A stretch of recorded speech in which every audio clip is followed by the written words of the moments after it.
Cante, irmãos.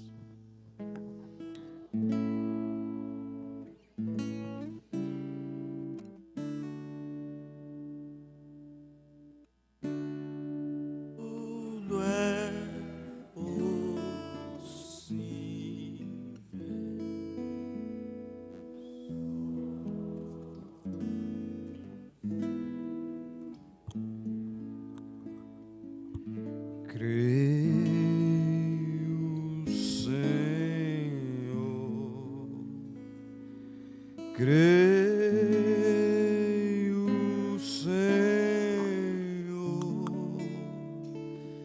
tudo é possível, só.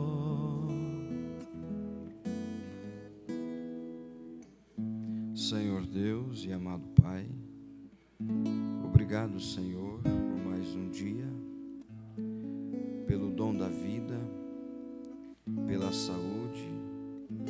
Obrigado, Senhor, pelo ar que respiramos e pela oportunidade que o Senhor tem nos concedido de estarmos na Tua casa, Pai, aonde nós sabemos que a Tua palavra disse que muitos correriam atrás, buscariam, mas não é para estes que correm, nem para aqueles que buscam, mas é para aqueles que o Senhor se compadece.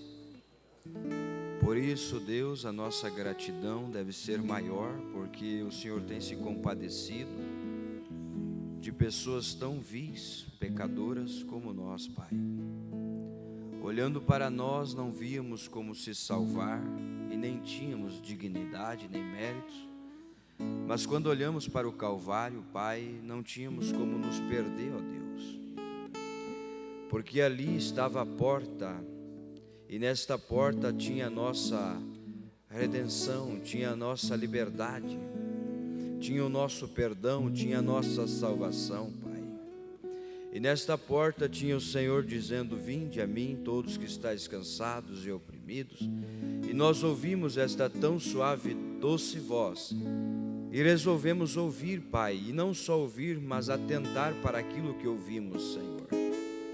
E ao abrir esta porta, nós entramos e nos deparamos com a graça soberana, que é aquele favor imerecido. Olhamos para nós mesmos e vemos que não tínhamos condições, e nós pensamos: Senhor, por quê? E o Senhor vem através da sua palavra e diz: porque eu amei o mundo de tal maneira que dei o meu Filho unigênito, para que todo aquele que nele crê não pereça, mas tenha vida eterna, Pai. Obrigado, Senhor. Nós queremos continuar crendo cada vez mais na Tua palavra e Te amando mais e mais, Senhor, segundo as nossas forças.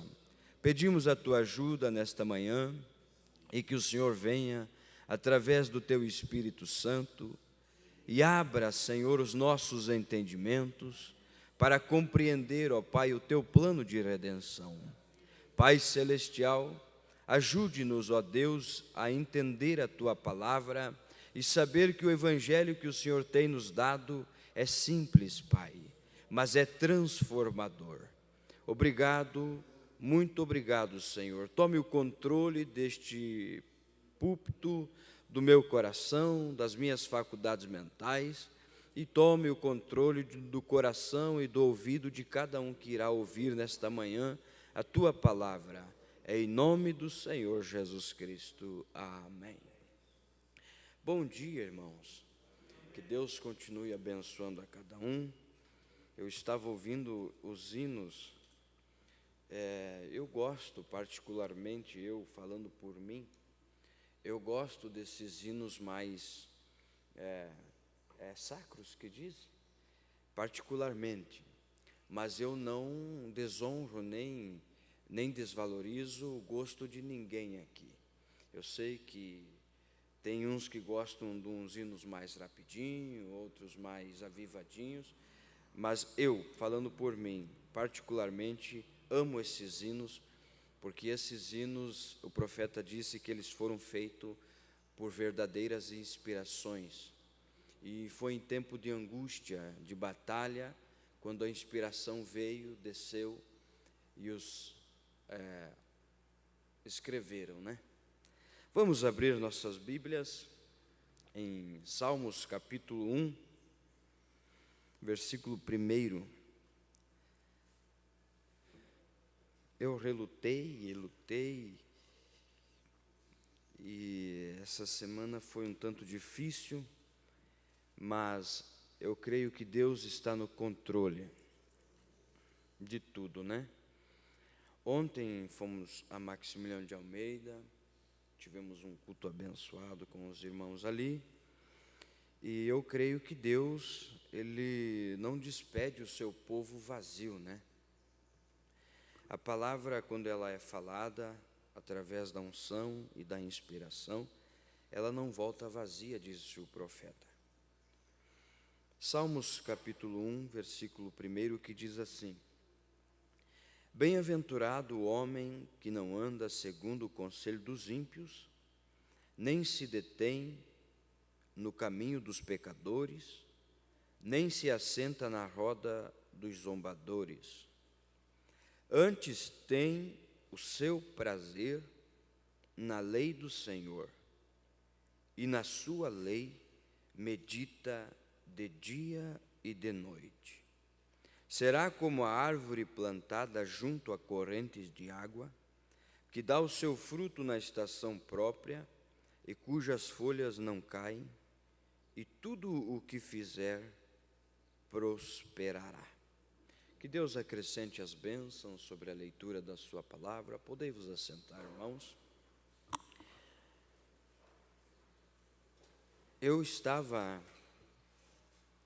em meu coração para pregar esta manhã, falar esta manhã, sobre necessário vos é nascer de novo. E eu li a mensagem do irmão Branham, li, reli, estudei, meditei sobre ela essa semana toda. Mas hoje, pela parte da manhã, ao pegar ela novamente para recapitular algumas coisas, eu não sei, o Espírito Santo me direcionou a outro assunto. E eu vou falar de diversos assuntos nesta manhã. Eu posso intitular esta pequena palestra nesta manhã, não sei se vai ser uma pregação. Eu sou um tanto, como é que diz aquela palavra? Imprevisível, né? A maneira, você está um pouco aqui, daqui a pouco Deus toma outro controle. Nós queremos estar na direção do Espírito Santo. Tanto pode ser um conselho, como pode ser um avivamento, como pode ser um Pentecoste nessa manhã. Tudo vai depender do Espírito Santo e de nós, se estivermos aptos para receber o Espírito Santo. O meu título, ou o título que posso dar a este pequeno tema, seria Diversos Conselhos. Um conselho, Salomão disse em Provérbios que na multidão de conselhos há sabedoria. Ele disse: qual é o rei que, ao se preparar para ir para uma guerra, não se assentará com os seus súditos e não buscará conselho para saber como e quando e de que forma fazer aquilo? Então, quando nós estamos nos preparando para uma batalha, sempre é bom buscarmos conselhos. E antes de eu entrar, quero contar algo a vocês, o que sucedeu ontem na viagem. Eu creio que quando Deus quer abençoar, o diabo ele não se agrada disso, né? Ele dá um jeitinho de querer estragar aquilo que Deus quer fazer para o povo. Mas quando Deus decidiu, já está decidido. Por mais que o diabo tente impedir aquilo já foi dito por Deus. E na viagem de ida, eu estava na minha mão com o meu carro, eu e meu irmão Natanael, e eu estava em torno de uns 90 a 100 por hora na via. E aqui, Quando eu ia começando uma curva, vinha um carro oposto, eu creio que era um Golf, e aquele carro ele se perdeu. Eu não sei se ele não conseguiu vencer a curva, ou estava muito embalado, não sei. Eu sei que entre uma questão de uma metragem assim, a calcular mais ou menos, numa questão de 20 metros de distância um do outro, ele entrou para a minha pista, naquela velocidade. Irmãos, até meu irmão disse, eu não sei, a gente sabe, né, que é Deus guardando, mas como aquela manobra foi feita, só Deus sabe. Quando o carro veio na contramão, que ele entrou na contramão, não tinha como eu escapar, irmãos. A única maneira que eu pude fazer foi dar uma pisada no freio e jogar para o acostamento. E o carro chegou a fazer isso aqui. Você sabe, um carro em alta velocidade é difícil ter estabilidade quando você joga o volante com, assim, repentino, né? E o carro jogou para o lado e aquele carro passou assim que, se pegasse nós ali, eu não sei se nós chegaríamos no nosso destino. Mas eu creio que uma oração feita antes de uma viagem tem efeito. Quando você ora para sair para o teu trabalho, para uma viagem, para algum lugar que você vai, você tem que orar. A oração muda o quadro. A oração muda. A oração, ela desfaz a cilada de Satanás. A oração feita com fé, a Bíblia diz que tem muito efeito. E se existe algo tão poderoso para um cristão, está na oração. Porque a oração é quando contatamos o nosso espírito com o Espírito de Deus. E quando conseguimos falar com Cristo, falar com Deus e pedir, Senhor, nós não podemos fazer nada, mas eu peço que o Senhor vá conosco nesta viagem, nos guarde, e Deus está pronto para cumprir com a sua palavra. Mesmo que o diabo tenta muitas vezes destruir, né? Mas Deus está ali porque você orou, você pediu, e Ele é Deus, o suficiente Deus para cumprir a sua palavra. Primeiro conselho que eu quero dar, e também quero trazer isso para mim, enquanto eu prego para vocês, eu estou pregando para mim, porque aqui é o Espírito Santo que está falando com a igreja, e o pastor não deixa de ser uma ovelha, irmãos, ele também é ovelha, e o pastor também se alimenta do mesmo maná que a ovelha se alimenta. Mateus 6, verso 33, que diz assim: buscai primeiro o reino de Deus, e as demais coisas vos serão acrescentadas.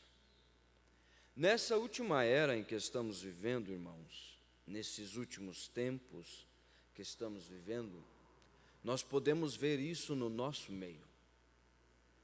E eu perguntaria para mim e para você, para nós fazer uma retrospectiva nesse ano de 2024 que está findando, em qual lugar ou qual foi a nossa maior ênfase? Se foi para o reino de Deus ou foi para as coisas materiais? Se foi para o reino de Deus ou foi para a prosperidade?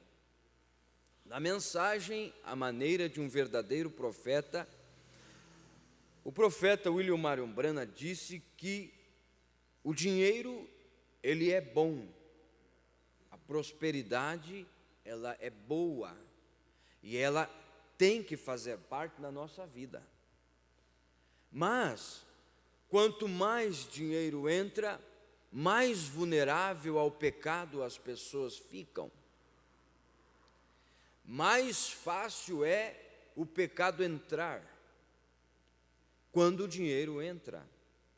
Porque enquanto o dinheiro está entrando, enquanto a prosperidade está entrando, abre-se uma porta para o desejo da carne. E quem é aqui que não quer uma boa casa? Quem é de nós que não quer um bom carro? um carro confortável que você pode entrar num dia de calor, ligar o ar-condicionado e viajar. Quem de nós não quer? Todos nós queremos. Só que essas coisas, elas são acrescentadas. A Bíblia não diz que nós temos que correr atrás. Ela diz que são acrescentadas. Ela diz que nós devemos buscar em primeiro lugar o reino dos céus. Se tem uma coisa que nós temos que buscar, é o reino dos céus. O profeta disse na mensagem, se não me falha a memória, a mensagem Hebreus, ele disse: aquilo que te impede de adorar, aquilo que te impede de vir buscar a presença de Deus nos finais de semana, não são bênçãos de Deus. Aquilo que te impede de vir num culto de oração, aquilo que te impede de vir num culto para adorar, para buscar, não são bênçãos de Deus. O Espírito não pode contradizer a palavra. O Espírito não pode contradizer aquilo que ele disse: buscai primeiro o reino dos céus e as demais coisas vos serão acrescentadas. Se você ou se eu colocar Deus em segundo lugar, Deus automaticamente não vai ter compromisso com nós. Quando nós precisarmos dele, nós vamos estar em segundo lugar. É assim que funciona, irmãos. Não queremos Deus em primeiro lugar se estamos colocando ele em segundo. Não podemos ter Deus em imediato se nós colocamos ele para trás do que é vil deste mundo. E o que seria vil deste mundo? Tantas coisas é vil deste mundo. A Bíblia chega a nos dizer: não juntais tesouros na terra, porque aqui na terra a traça corrói, o ladrão mina, tudo se consome. Mas ajuntai tesouros no céu, onde a traça não corrói, onde o ladrão não mina, mas é lá que está o nosso tesouro. A Bíblia chega a dizer que onde está o seu tesouro, ali está o seu coração. Ali está o meu coração. Então, se o meu tesouro está no carro, se o meu tesouro está na casa, ali está o meu coração. E nessa era em que estamos vivendo, irmãos, é uma era tão melindrosa, que o diabo vai fazer nós ficarmos estagnados com coisas bem pequenas. Vai fazer nós ficarmos estagnados com coisinhas bem pequenas. Aí você corre, aquela correria do dia, você levanta já preocupado com o trabalho, você não ora mais. Né? Você já vem do trabalho pensando o que vai fazer no outro dia. Amanhã eu tenho que fazer isso, né? Amanhã ficam umas coisas para fazer, eu tenho que fazer isso. Você dorme com aquilo, né? E muitas vezes nem ora para dormir. Perde o prazer, perde o desejo, perde o gozo. O gozo é a alegria de estar na presença de Deus, porque o salmista Davi disse assim: alegrei-me quando me disseram, vamos à casa do Senhor. Mas só que hoje, irmãos, o espírito que ronda é tristeza. Ô irmão, vamos no culto? Estou cansado, estou exausto, trabalhei demais, tenho umas coisas para terminar, eu tenho algo para fazer, não vai dar hoje. Hoje é só um culto de oração, né? Não é nada de especial quando o profeta disse que é o melhor culto da semana, é o culto da oração. Ele disse: nem o pastor não deve. O pastor, ele pode até falhar um culto normal, de sábado e domingo, mas de oração não. Ele deve estar ali. Porque o culto de oração é um culto onde você fortalece o teu espírito. É um culto onde você contata o teu espírito com o Espírito Santo. Onde você vem para falar com Deus. Onde você vem para descarregar as pressões. Onde você vem para descarregar todas as energias negativas que o mundo tem para oferecer aí. E Davi vem e diz: alegrei-me quando me disseram, vamos à casa do Senhor. Tem que ser uma alegria e não um enfado, irmãos. Vir à casa de Deus tem que ser alegria, tem que ser gozo. Disse o profeta dessa era, ele disse: um homem ou uma mulher cheia do Espírito, 2 horas antes da igreja abrir, ele está com seu coração aqui, ó, hoje é culto. Eu cobro minhas filhas, cobro minha esposa, porque hora do culto eu já estou sapateando lá na sala, na cozinha, enquanto elas estão se ajeitando. Vocês sabem como que as mulheres são, né? Tem que passar umas 30 vezes a escova na mesma franja, para ficar bom. Aí você fica lá assim, né? Você está prontinho já para o culto 2 horas antes. Você está esperando as moças se ajeitar lá, não é isso, irmão? Eu tenho 3 moças lá que cada vez de culto eu tenho que ficar parado olhando para elas se ajeitar. Aí uma bota um vestido, não gostou, bota outro, não, esse não combinou, e aí vai. Você sabe como é que é. Não se sente bem, não, eu não me sinto bem. E o camarada vai lá, puxa uma calça, uma camisa, e desce, estou pronto, vamos embora. E a mulher já é mais complicada para isso, ela fica lá se vestindo, 3, 4 vestidos em cima da cama lá. E ainda tem vez, irmãos, que ela volta a usar o primeiro que ela botou. Já aconteceu com isso vocês? Já, né? Vai lá, bota o primeiro vestido, não gostou, veste mais uns 4, volta lá no primeiro, eu vou com esse aqui. Então é isso aí. Mas é assim, irmãos, o cristão ele deve se aprontar. O culto começa em casa, disse o profeta. Mas às vezes o culto não começa em casa, porque às vezes o casal vem discutindo no carro.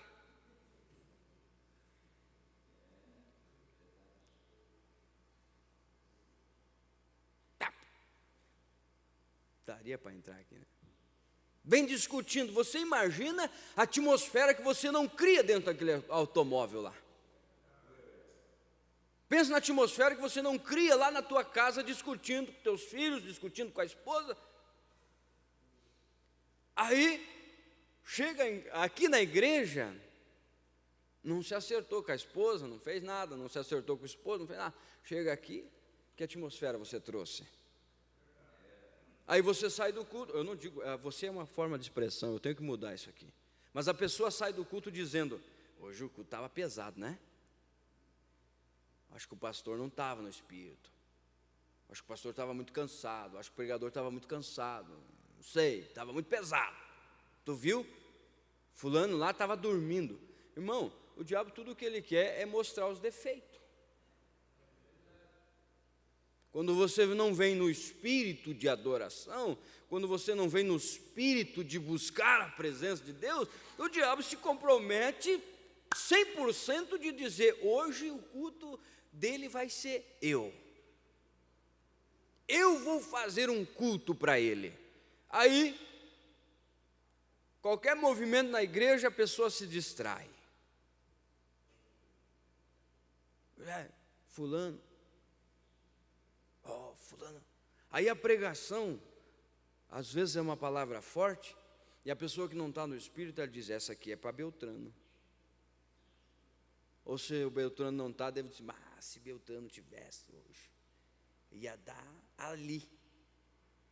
Lembra de Natã, profeta Natã, que chegou para Davi e disse: Davi, certa vez tinha um homem rico, tinha muitas ovelhas, vou resumir aqui, tinha muitas ovelhas e tal, tinha para viver, era muito rico. E tinha um outro homem que apenas uma ovelha tinha, e aquela ovelha era tudo para ele. E esse homem rico decidiu matar aquela ovelha, daquele homem. Em outras palavras, o que você tem a dizer, Davi? E Davi disse, pronto para julgar, né? a gente sempre está pronto para julgar.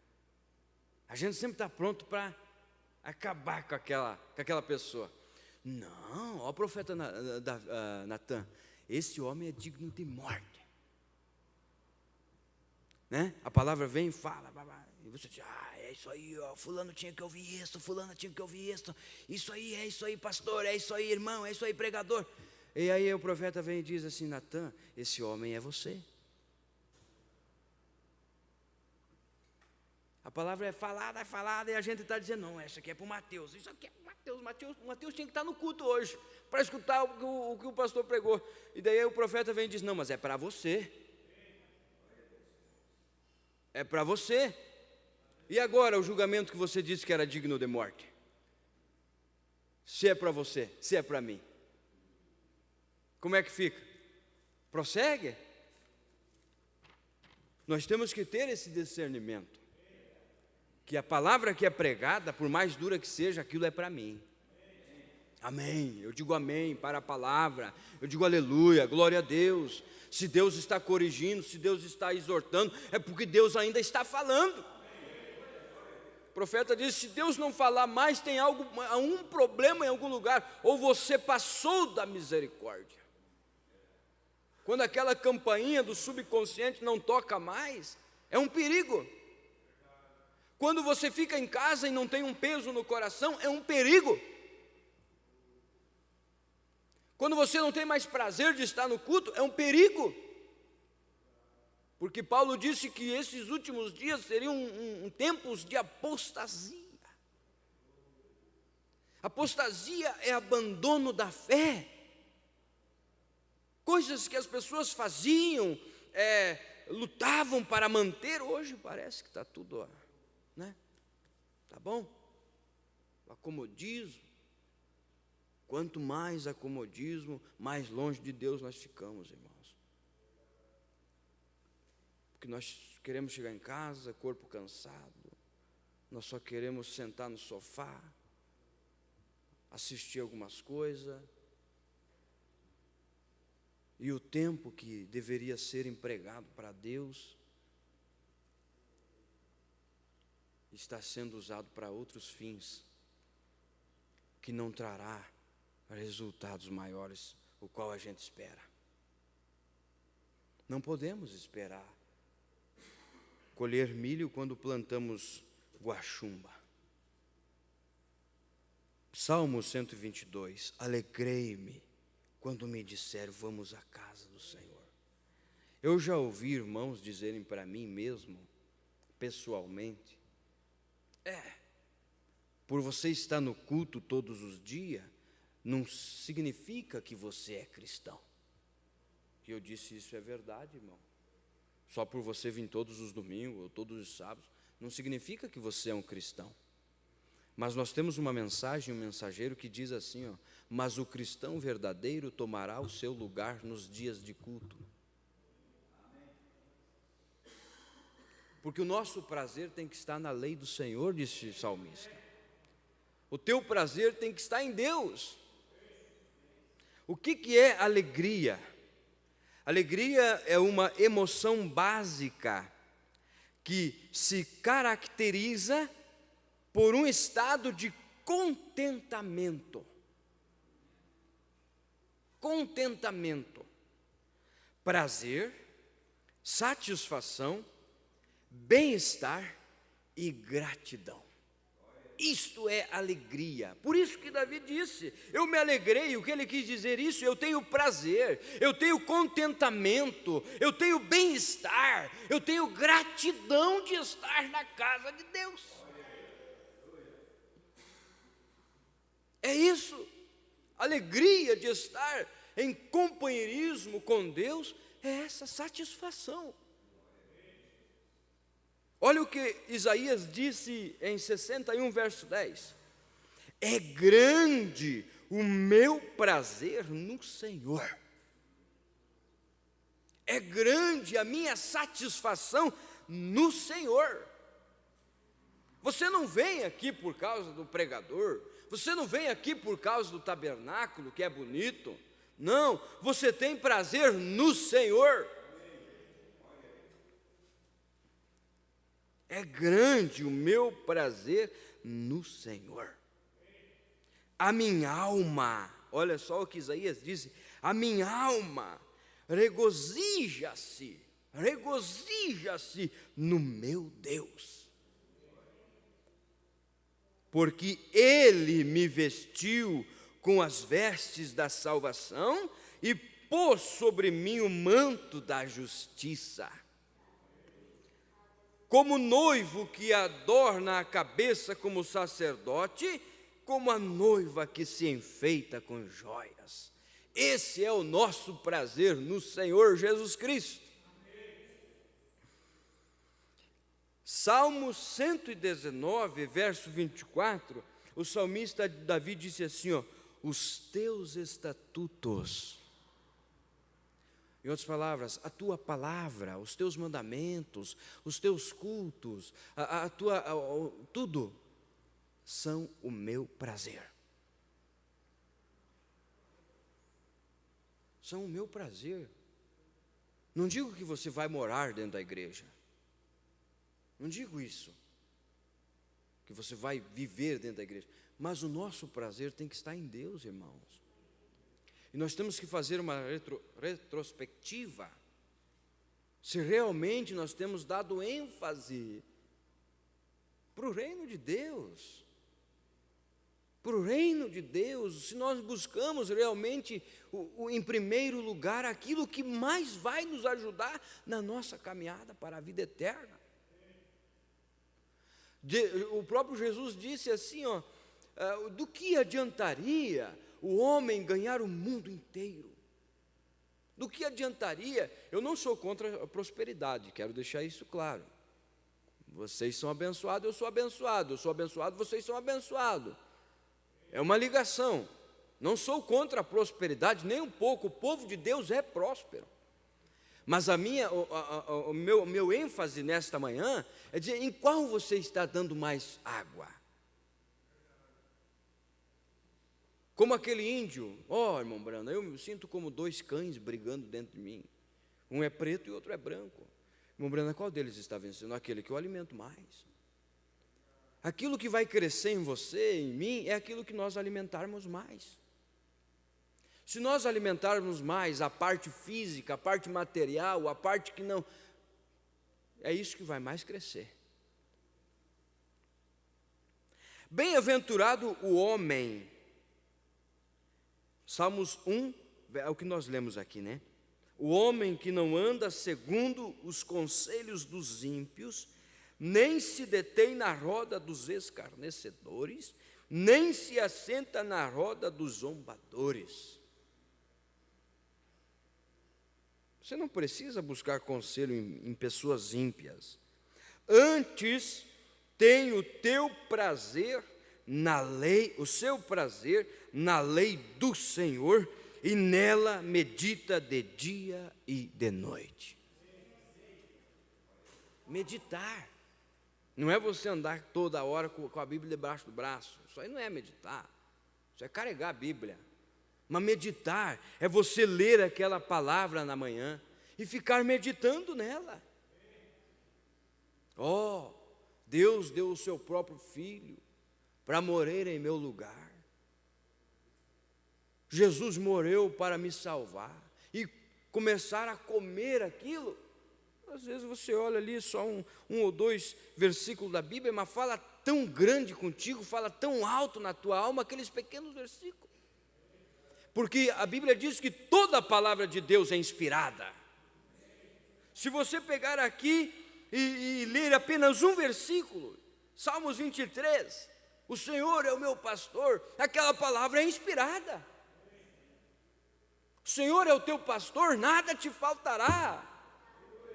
O problema, irmão, é que nós temos a preocupação que vem antes. E agora, o que nós vamos fazer como? Eu tenho que fazer isso, eu tenho que fazer aquilo. E Deus disse, confia no Senhor, e as demais coisas eu farei. Confiar é depositar. Depositar o quê? As tuas condições no Senhor. E Ele mesmo vem e diz em Mateus, sem mim nada podeis fazer. Eu costumo dizer isso nos cultos fúnebres. Eu digo, a pessoa vive como se nunca fosse morrer. E morre como se nunca tivesse vivido. Eu escutei isso uma vez e gravou isso, é verdade. E nós vivemos como se nunca fosse morrer um dia. E queremos construir, queremos comprar carro novo, e papapá, e prosperidade, e chácara, e tudo mais. Mas e o reino de Deus, irmãos? É isso que está sendo pregado nesta manhã. O reino de Deus tem que estar no teu coração. O prazer do cristão, o prazer da irmã, o prazer do irmão tem que estar na palavra de Deus. Nunca deixe as coisas secundárias dessa vida tomar o lugar de Deus na tua vida. Porque a partir desse momento que as coisas secundárias tomam um lugar, Deus sai de cena. Não pode servir a dois senhores ao mesmo tempo. Ou servirás a Baal, Zebul, ou servirá a Deus. Um dos dois. Nós temos uma promessa de Deus que se nós buscarmos o primeiro lugar, o reino dos céus, as demais coisas Deus acrescenta. Eu digo para você, irmãos, quando você começou, como você era? Na vida material. Eu posso dizer por mim, eu vim com uma... Tem aquele ditado, eu vim com uma mão atrás e outra na frente, né? Eu vim com as duas atrás. Eu vim sem nada. Só com a roupa do corpo. Graças a Deus a minha esposa casou comigo por amor mesmo, porque se fosse por bem, você não tinha casado. E Deus tem me abençoado, irmãos. Deus tem abençoado vocês. Eu oro aqui esse final de semana, esses carrões aqui, carro novo, casa boa, isso é maravilhoso. Eu fico feliz quando vocês conquistam algo. Mas eu quero aconselhar. Essa é a pregação, conselhos diversos. Eu quero aconselhar que vocês não se apeguem com essas coisas. Porque essas coisas podem ser parafusos para segurar você aqui, para aquela grande máquina passar e nós ficarmos presos. Presos nas coisas materiais, assim como a mulher de Ló ficou presa com as coisas materiais, que a salvação veio e ela olhou para trás. E ficou estagnada ali, parada. Outros conselhos, problemas na igreja. Sempre vai ter. Sempre vamos ter problema. Se essa igreja durar 300 anos, vai ser 300 anos de problema. É coisa ruim de falar, mas é a verdade. Se existe algo problemático, é o ser humano. Sempre está cheio de arrazoamentos, sempre está cheio de complexos, sempre está cheio de problemas para resolver. Você vai ver isso que até a igreja onde Paulo atendia tinha problemas. Veja lá, Coríntios capítulo 1, versículo 10. Rogo-vos, porém, irmãos, pelo nome de nosso Senhor Jesus Cristo, que digais todos a mesma coisa. E que não haja entre vós divisão, para que sejais unidos no mesmo sentido e no mesmo parecer. Se você prosseguir a leitura, você vai dizer: eu ouço, irmãos, tem-me dito de vós, que alguns de vós está aí dizendo que um é de Paulo, o outro é de Apolo, e um é de Cefás, e assim por diante. Continua a leitura, você vai ver, e ele vai dizer: me diga uma coisa, foi Paulo que morreu por vocês? Foi Apolo que foi crucificado por vocês? Não. Dou graças a Deus, diz ele. Dou graças a Deus por Jesus Cristo. E ele chega a dizer mais adiante: eu lembro que nenhum de vós eu batizei, a não ser a família de Estéfanas. É isso? Está acompanhando lá, irmão Cláudio? É isso mesmo, né? Eu plantei, Apolo regou, mas é Deus quem dá o crescimento. Eu gosto de fulano porque ele prega assim, eu gosto de Beltrano porque ele prega assim. Irmão, é notório o gosto de cada um. Você tem o direito de gostar. Eu também gosto de diversos pregadores. Mas nós temos que compreender uma coisa, que não é o pregador, é o Espírito Santo no pregador. Nunca foi um homem santo, disse o profeta, mas foi o Deus Santo no homem. Nunca haverá uma igreja santa, mas é o Deus Santo na igreja. Monte Santo, não era um monte que era santo, era Deus que estava no monte. E há entre vós divisões. Divisão é um sinal de fraqueza. Quando há um espírito de dividir, é espírito diabólico. Contendas entre irmãos, discussão, problemas. E você vai observar, irmão, que para você, se você parar para ouvir, você também é cúmplice daquilo. Você não deve parar para ouvir, diz que daqui, diz que de lá. Tu viu fulano? Não vi, não quero ver, não quero saber. É fácil você dizer o não também te ajuda. O não pode te ajudar.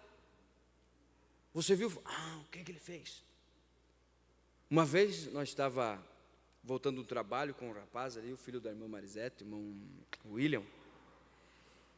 E eu sempre passei numa esquina ali e nunca vi a placa pare. Tinha uma placa bem grandona, pare lá. E eu nunca tinha visto a placa.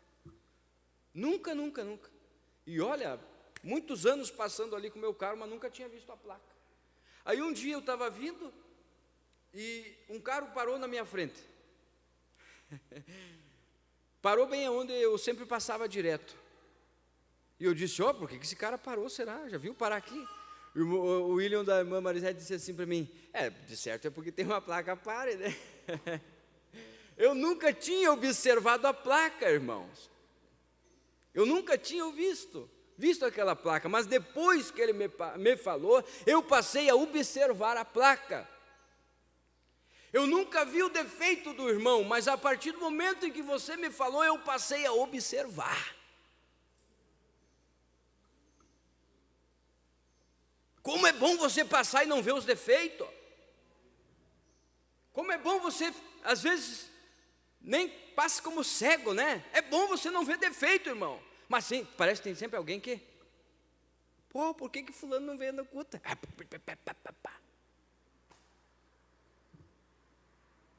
Por que Beltrano não... Irmão Mateus, você começa a observar aquilo. É o ser humano. Aí quando cada vez que eu chego naquela placa, eu lembro naquela esquina, eu lembro do meu William, meu Deus, dizendo, é por causa da pare aí, Então cada vez que eu vejo aquela pessoa, aquele irmão, aquela irmã, eu vou lembrar daquilo que o fulano me falou. O que é isso? Isso, querendo ou não, irmãos, vai surgindo entre nós espíritos de divisão. Vai crescendo entre nós. Aí cada vez que você me vê, quando o irmão falou do defeito, você vai lembrar do defeito primeiro. Você vai lembrar daquele probleminha primeiro. Você fez isso, né? Fulano me falou. Beltrano me disse. Os auxiliares do diabo, né? O me disse, o me falou, e o outro como é que é? Tem uma quentinha para você? Eu acho que é, né? Mas nós não devemos dar água para esse espírito. Quando alguém vier falar algo de alguém para você, você deve parar. Deve ser, porque se você continuar aquele assunto, o irmão Mateus vem falar algo para mim, e eu vou e falo para o irmão Eliezer. Eu só servi de ponte. Eu só servi de ponte para aquele espírito passar e chegar até o irmão Eliezer. E aí vice-versa, uma ponte vai ligando a outra. Daqui a um pouco nós estamos andando em giros. E um fala mal do outro, mas ninguém tem coragem de falar para o próximo. Eu falo mal do irmão Mateus, mas o que eu falo mal dele, não tenho coragem de falar para ele. Quando, na verdade, a sinceridade devia estar em primeiro lugar. Você deve chegar e dizer, não gosto disso, não gosto daquilo. Claro que você não vai ser tão sincero, porque a Bíblia diz: não seja demasiadamente sincero. Porque se você for demasiadamente sincero, ou você não vai gostar de ouvir e nem de falar certas coisas. Divisão, dá um problema na igreja. Um irmão chegou para o irmão Brana, eu estou indo para outra cidade, não quero mais saber de ficar aqui, só tem problema, fulano isso, fulano aquilo, Beltrano isso, Beltrano. O irmão Brana deu um sorrisinho, olhou para ele: irmão, quando o senhor achar essa igreja que não tiver problema, o senhor faz um favor para mim, me chama, que eu também quero ir lá. Eu também estou procurando uma igreja que não tem problema. Me chama que eu quero ir lá, eu quero conhecer essa igreja. Estou buscando essa igreja que não tem problema. E eu digo o que o profeta disse: eu estou buscando essa igreja que não tem problema. Daí a pessoa dá um probleminha, pula do barco, vai, né? Irmão, você fugir do problema, você nunca foge, o problema vai estar lá contigo. Ah, porque eu não vou mais ali, porque vou lá em tal lugar. Então vai, o problema vai estar lá contigo.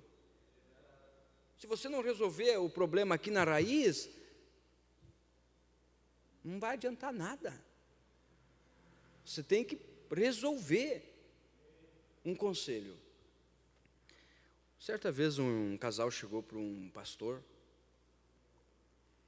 e explicou a situação: ó, pastor, nós não estamos dando bem com aquele casal fulano de tal, nós não estamos dando bem com aquela família, e o culto está sendo um peso para nós, e tal, e tal, e tal, e tal. Explicaram a situação. E nós queremos ir lá para tal ministério, para tal cidade, para tal lugar. O pastor ouviu toda aquela conversa, e o pastor disse: irmão, é o seguinte, eu não gostaria que isso acontecesse. Ninguém gosta, né, que isso viesse a acontecer. Mas eu vou te dar um conselho. Você acertou com esses irmãos que o senhor e vocês não estão se dando bem? Você acertou com essa família que vocês não estão se dando bem? Não, eu não acertei. Então o que eu te aconselho? Que você vá nessa família, acerte, peça perdão, faça o que tem que fazer, mas acerte. Porque se você estiver lá e se dar o arrebatamento, você vai ficar por causa que o teu problema não foi acertado aqui. E o casal acatou o conselho, foi e começou a acertar com as famílias. E o primeiro acerto que eles fizeram, o culto já ficou melhor. O segundo acerto que eles fizeram, eles tiveram um regozijo na alma, a família toda. Quando foi o terceiro culto, eles choraram e foram lá do escritório e disseram: pastor, nós não queremos sair daqui, nós vimos que o problema estava em nós. O problema sempre vai ser nós, irmão. Nós que somos a pedra de tropeço.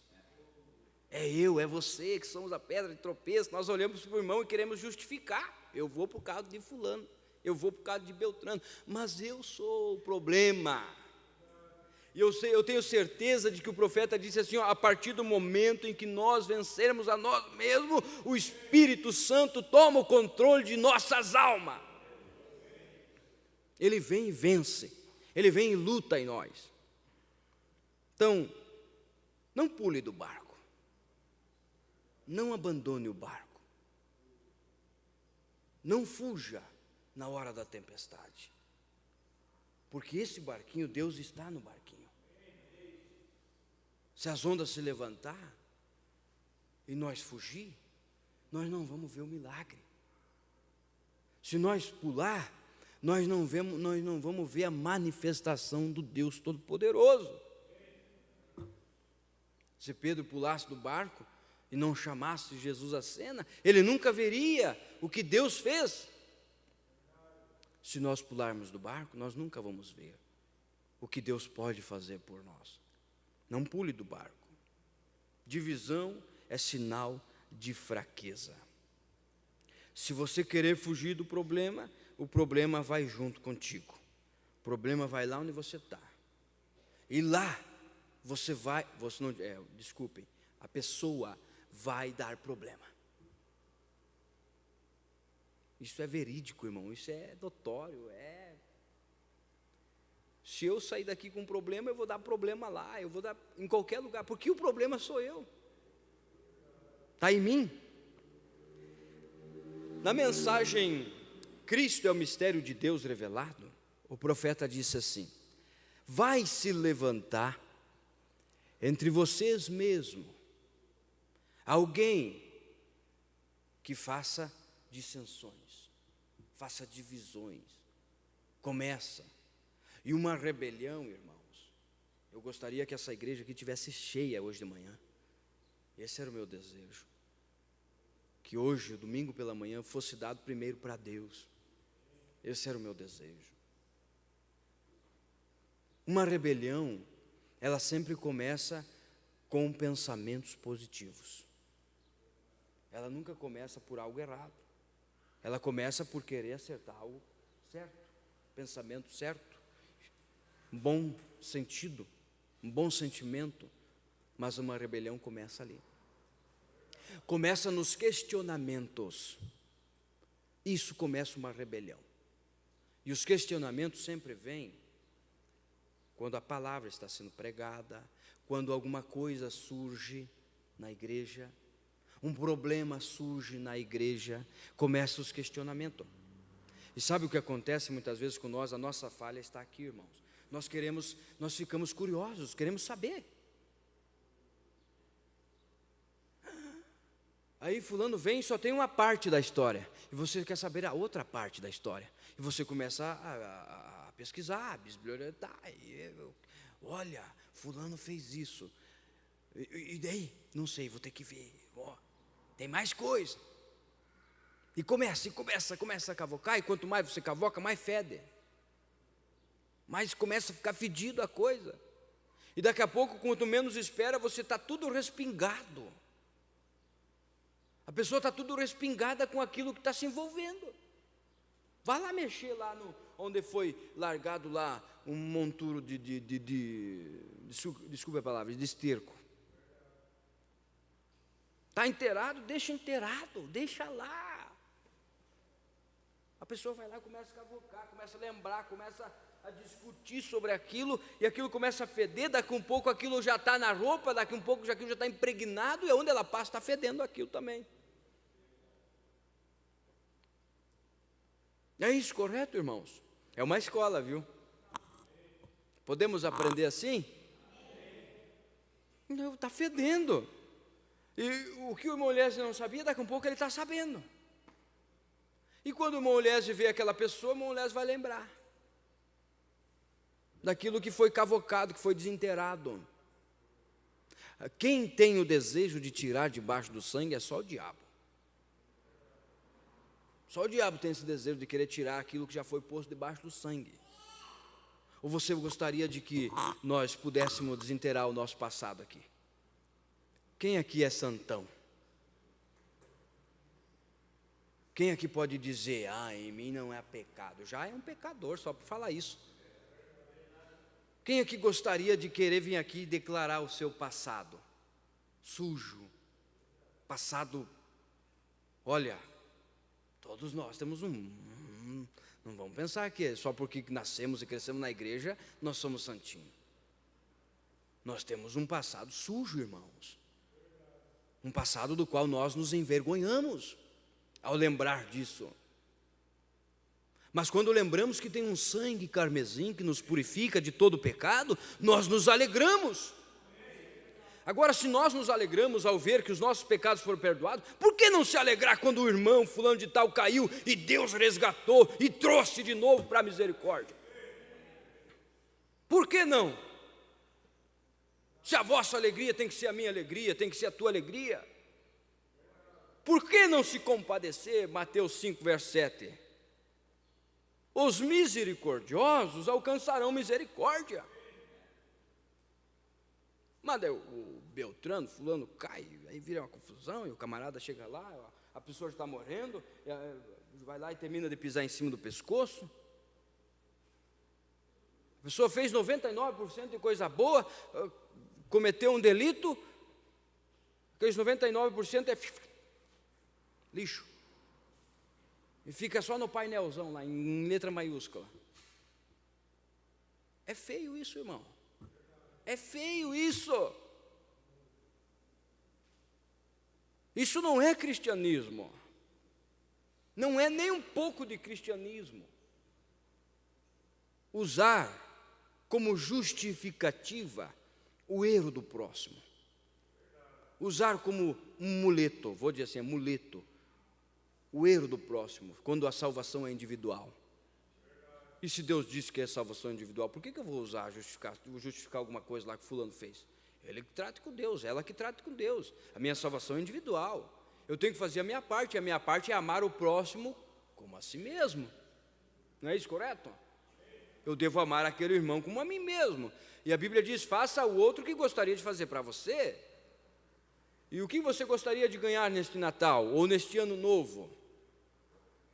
Nosso maior desejo é receber o Espírito Santo. Faça ao próximo o que você quer para você. Deseje aquela pessoa o Espírito Santo. Ah, mas ela está em pecado. Então o quê? Ore por ela para que ela acerte com Deus. Na mensagem, Cristo é o mistério de Deus revelado, o profeta disse, ore uns pelos outros. Se você vê o seu irmão na falha, se você vê o seu irmão no erro, não prejudique-o mais. Quem leu isso aqui, irmão? Quem é leitor de mensagem sabe do que eu estou falando. Ele diz, o pobre coitado já está sofrendo.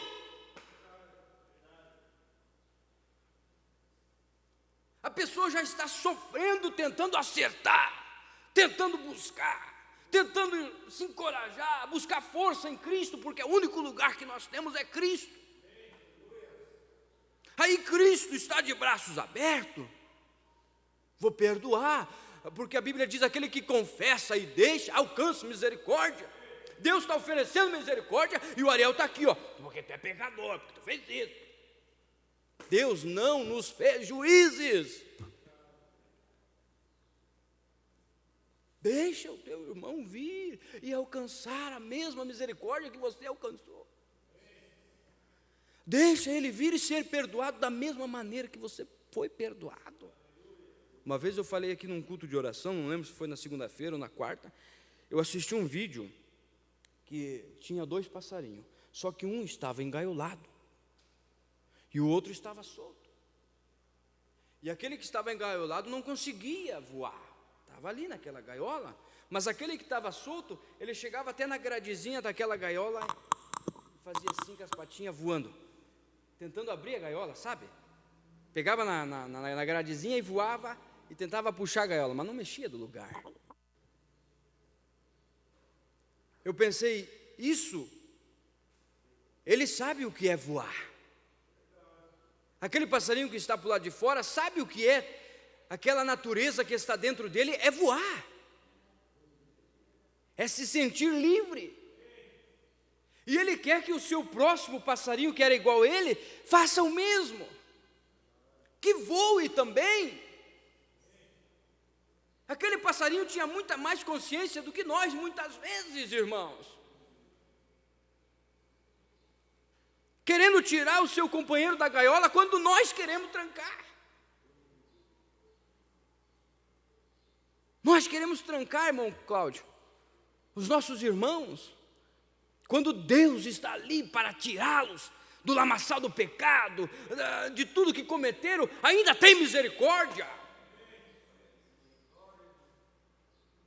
Porque o profeta disse que ainda tem sangue no propiciatório, e se tem sangue no propiciatório, ainda tem intercessão. Você não pecou tanto que Deus não possa te perdoar. Você não foi tão longe que Deus ainda não tem misericórdia, não tem graça para te alcançar. Vamos fazer como esse passarinho?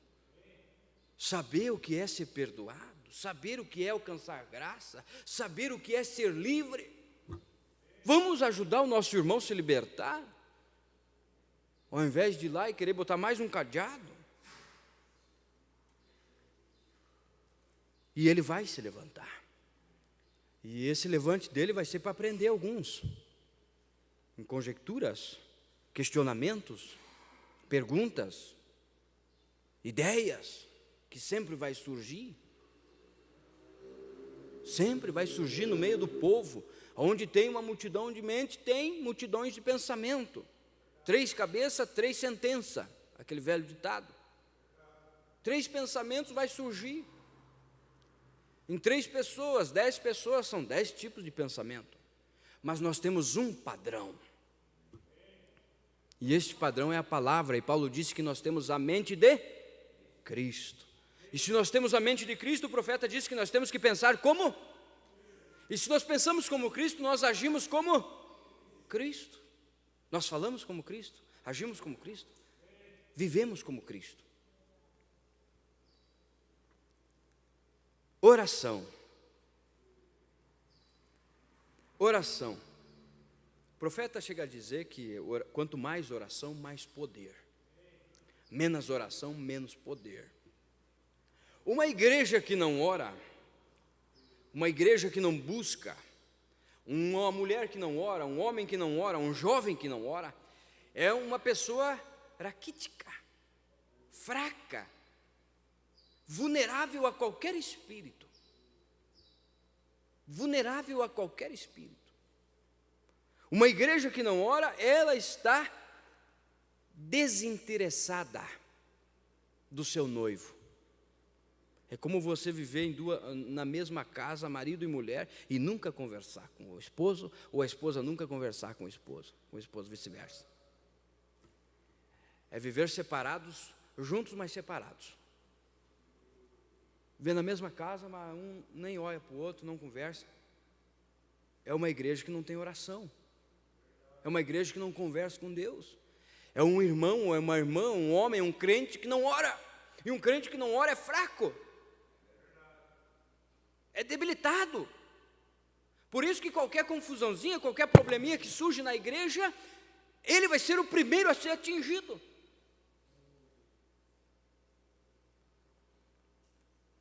Pode observar isso. Uma pessoa de pouca oração é uma pessoa vulnerável a espíritos diabólicos, espíritos de contrariedade, espírito de prostituição, espírito de adultério. Olha, tem uma carreta vindo atrás se você abrir a porta. E os vagões estão cheios. Porque quanto menos oração, você tem menos poder.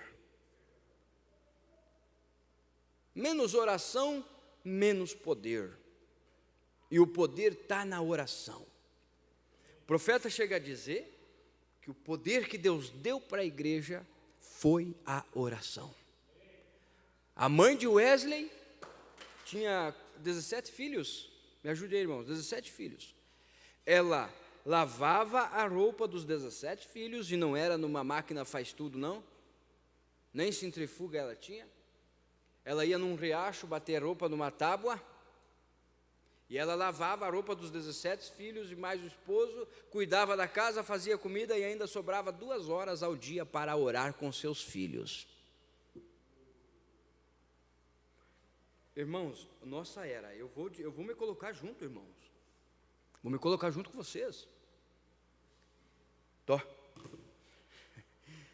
Vai assistir um pouco.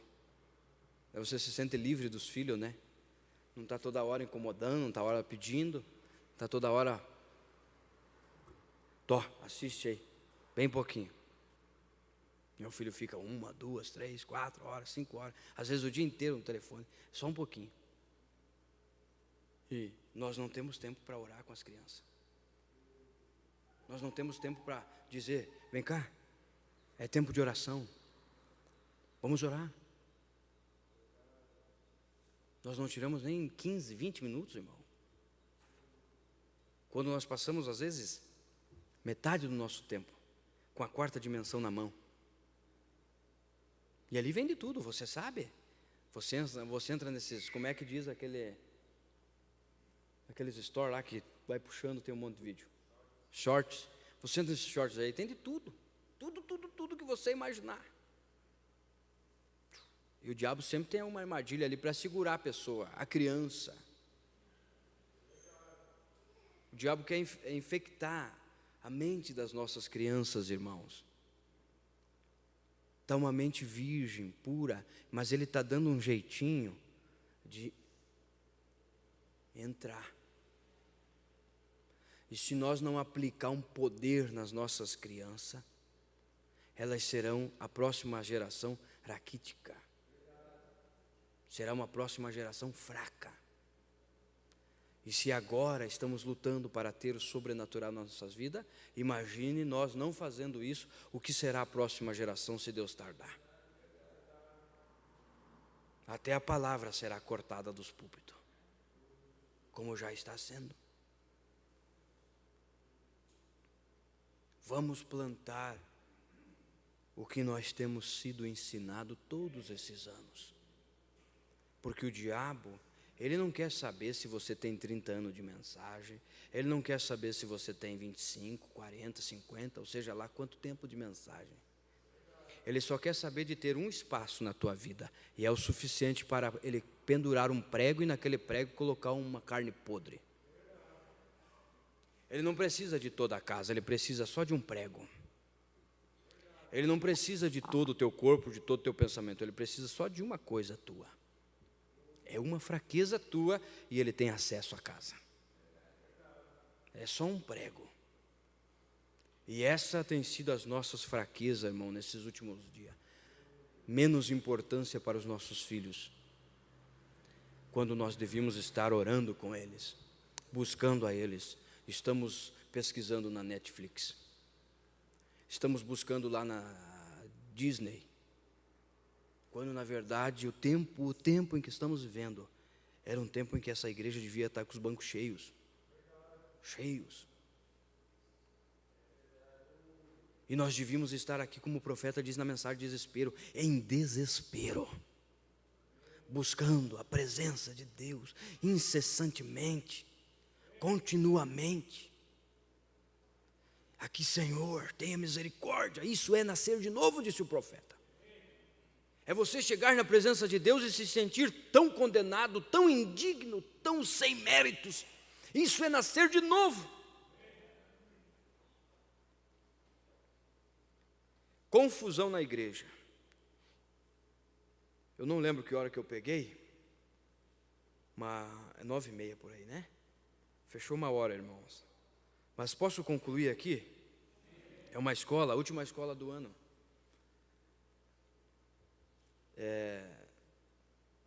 Eu gosto de fazer a escola no dia da ceia, mas eu olhei lá no calendário, seria o último domingo do ano.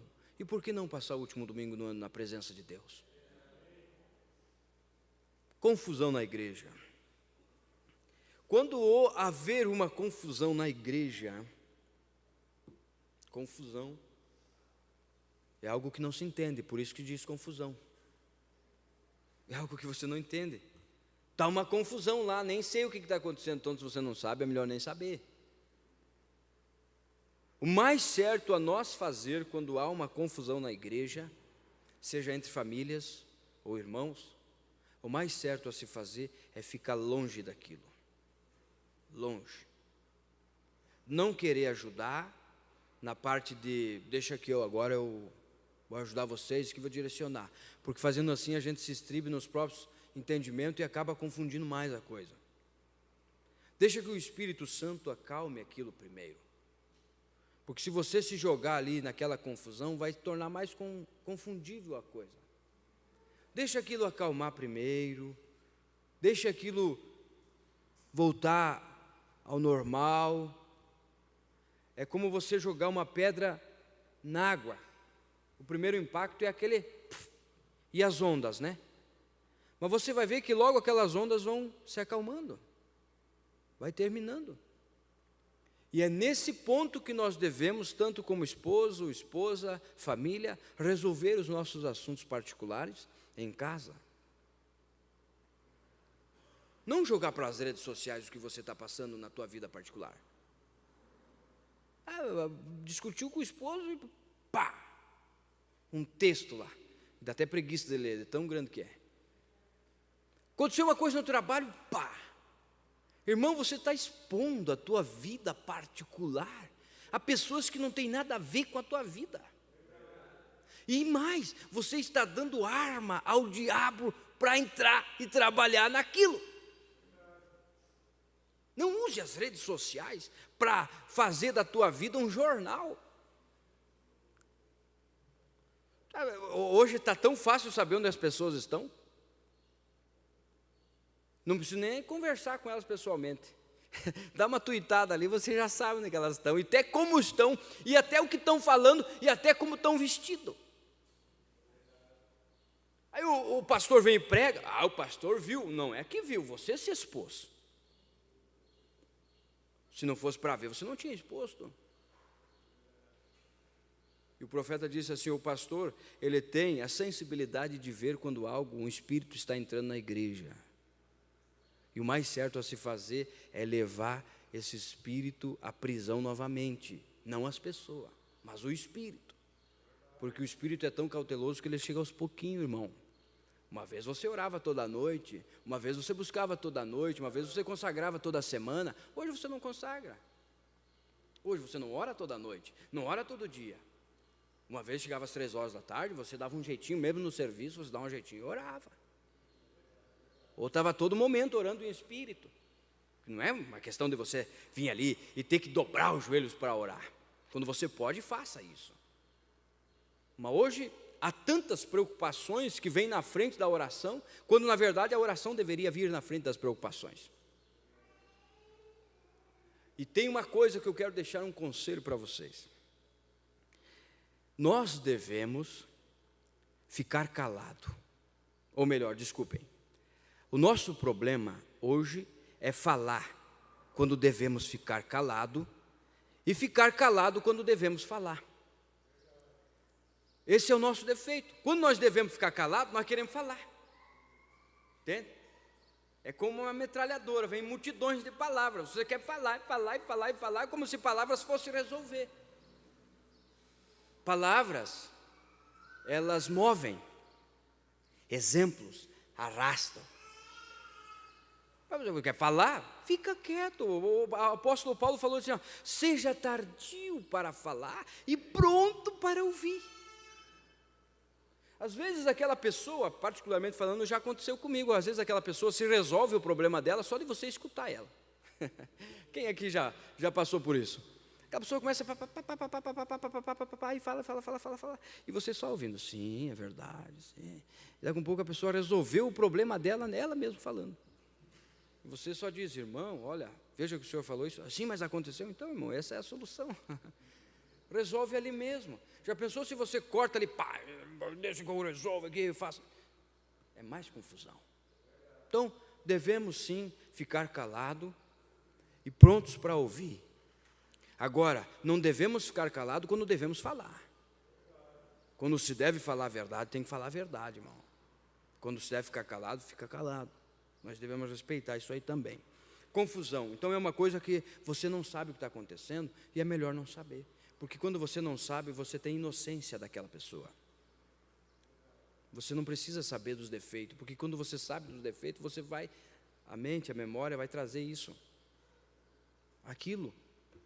Então é bom nós não saber muitas coisas. Mesmo que tenha confusão, mesmo que tenha problema, mesmo que tenha dificuldade, é bom nós não saber. Ficar calado é a melhor coisa. Quando surgir falatórios, não permita o diabo usar o seu ouvido como uma ouvidoria, é assim que se fala, ouvidoria de desabafo. Às vezes a pessoa abre as portas para ouvir. E é como eu disse esses tempos atrás, eu não lembro que culto, que a pessoa vai e faz do seu coração uma lixeira. E tudo que é tipo de lixo vai largando lá. E vai lá, palavra, palavra, palavra. Quando vê, daqui a pouco o coração está cheio de só coisa que não presta. E Salomão disse, o que o coração está cheio, a boca fala. E quando nos alimentamos da palavra, então aí sim, tem vida as nossas palavras. Respeito, Quando você respeita o teu irmão, um respeitando o outro, estamos respeitando a Deus.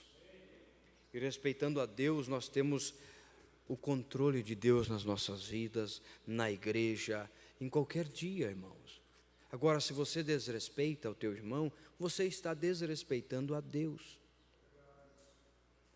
É tão simples o evangelho que nós cremos, é tão simples de se entender, só que nós dificultamos a maneira de viver. Nós queremos dar sempre justificativa. Deus deu um caminho provido, Deus proveu, Deus abriu, mas nós estamos sempre justificando, dizendo não, e sempre usando palavra, né? Então respeite o seu irmão nesse ano de 2025 que vamos entrar, se Deus nos permitir, que possamos, irmãos, mudar certas atitudes, mudar certos pensamentos, mudar certas ideias, deixar Deus agir de uma maneira mais livre no nosso meio. Amém? Precisamos ser mais misericordiosos, precisamos amar mais, precisamos perdoar mais, precisamos ser mais verdadeiros uns aos outros, precisamos ser fiéis uns aos outros, porque se você não tiver confiança em mim, nunca poderei ajudar você, e se eu não tiver confiança em você, você nunca poderá me ajudar. Precisamos da confiança, e a confiança é algo que não se compra com dinheiro. Você não pode comprar a minha confiança me dando presentes, me trazendo dinheiro. Não. Você não comprará a minha confiança. Você comprará a minha confiança, ou melhor, você terá a minha confiança nas tuas atitudes a meu respeito. Eu terei a tua confiança nas minhas atitudes ao teu respeito, ao meu respeito, e assim vice-versa. É assim que funciona. Agora, se você nunca teve confiança numa pessoa, aquela pessoa decepcioná-la, você nunca perdeu a confiança, porque você nunca teve. Você não pode perder algo que você nunca teve. Você só perde a confiança se você tinha confiança. Mas se você não tem confiança, você não perde nada. Então aquela pessoa nunca irá te decepcioná-la, porque você nunca teve confiança nela. Uma decepção vem através de uma confiança, porque você confiava, eu confiava e tal, e assim sucessivamente. Mas se não confiamos, não tem o que perder. É isso correto? E quando confiamos um no outro, nós vamos vigiar, irmãos, as nossas palavras, nossas atitudes, o nosso caminhar a respeito do nosso próximo. E fazendo isso, nós vamos ter o mover de Deus no nosso meio.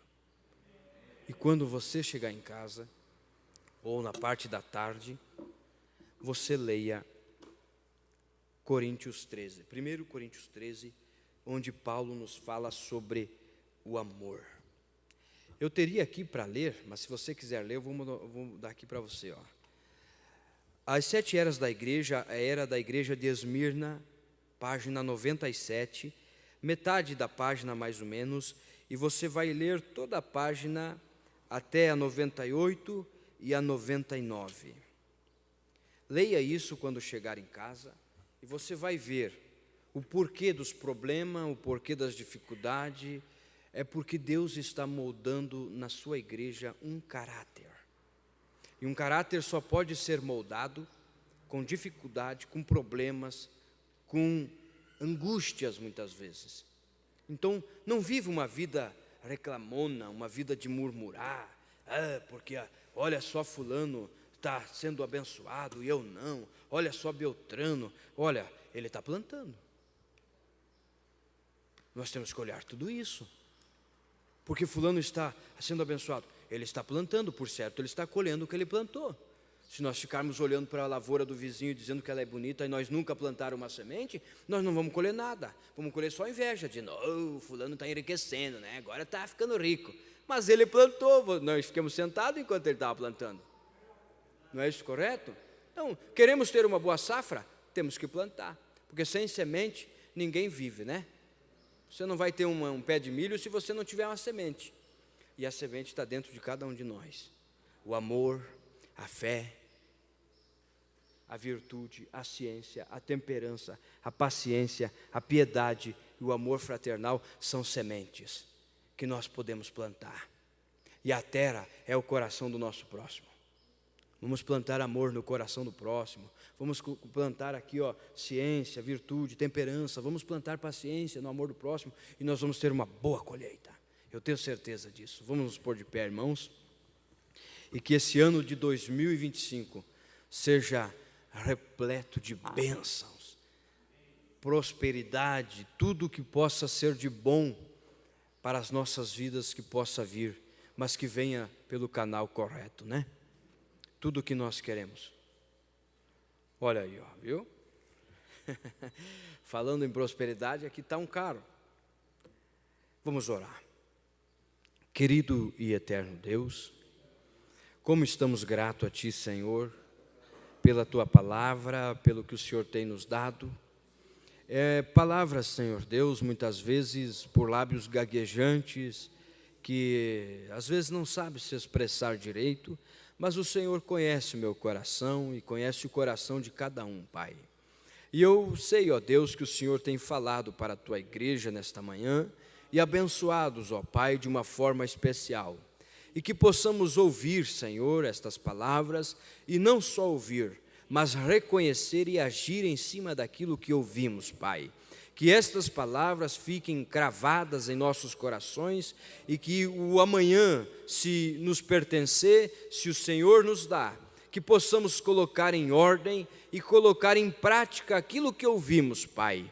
E não nos tornarmos ouvintes esquecidos que apenas vêm para ouvir e apenas ouvintes, ó Deus, mas que isto venha com o decorrer do tempo a se manifestar e se materializar em nossos corpos físicos e possamos nos tornar a palavra viva de Deus e eficaz para esta era que estamos vivendo, Pai. Abençoa a Tua igreja, Tuas servas, Teus servos, Teus filhos, cada jovem, cada criança que fazem parte deste corpo, Pai. E os irmãos que estão viajando, que foram passear em suas famílias, abençoa as suas viagens, em seus retornos para os lares, que o diabo não tenha poder sobre suas vidas, mas que o anjo do Senhor esteja guardando todos eles, Pai, e que todos os nossos irmãos possam ter um desfecho de 2024, como diz o ditado, Pai, como um chave de ouro na Tua presença, Pai. Assim pedimos a Tua companhia, assim neste dia e no decorrer desta semana, Pai, nos abençoe, Senhor, e que se o Senhor nos permitir termos uma vigília, uma virada de ano na Tua presença, possa o Teu Espírito Santo tomar o controle do início ao fim do nosso culto que teremos, Pai. Em nome do Senhor Jesus Cristo, aqui está esta chave deste veículo, Pai, o qual o Senhor tem abençoado o nosso irmão com este veículo, Senhor. Nós sabemos que depois da salvação, tudo o que vem são bênçãos acrescentadas que vêm do Senhor, Pai. O Senhor o tem abençoado, tem o prosperado, e eu oro nesta manhã pedindo que o Senhor continue abençoando, Pai. E ao ele entrar neste veículo, possa o anjo do Senhor estar ali, amparando teu filho, Pai, guardando e livrando de todo perigo e de todo mal, em nome do Senhor Jesus Cristo. Amém e amém. Irmãos, tenham um bom dia a todos vocês. Hoje à noite eu decidi não termos o culto, porque quarta-feira já vamos ter a vigília e nós vamos ter os preparativos para a vigília. Então você tira este dia para orar, buscar a Deus, louvar. Não deixe de fazer um culto doméstico na tua casa hoje à noite, tá bom? Faça, junte tua família. Se você quiser ir a algum irmão, vá e cante, louve. Vamos estar na presença de Deus. Não somos crentes só aqui dentro da igreja, somos crentes em qualquer lugar, né? Então que Deus os abençoe, tenha um ótimo domingo. E a nossa vigília será a partir das 20 horas. 8h30? O início. Às 20 horas estará aberta a igreja para você vir, vai ter o prelúdio. E às 8h30, 20h30, estaremos iniciando a nossa vigília. Eu quero fazer um convite a você. Se vir visitas na tua casa, se vir parentes, se vir amigos, não importa quem, traga-os, mas passe você e eles na presença de Deus, mas não passe eles e vocês na sua casa, tá bem? Traga-os para a vigília, ou se eles não quiserem vir, venha vocês, mas não deixem de passar a virada de ano na presença de Deus. E orem, cada vez que vocês orarem esta semana, orem para que Deus se manifeste e que traga as pessoas que estão paradas, que tragam os desviados, que eles possam começar o 2025 na presença do Senhor Jesus Cristo, tá bom? Deus os abençoe no nome de Jesus. Shalom a todos.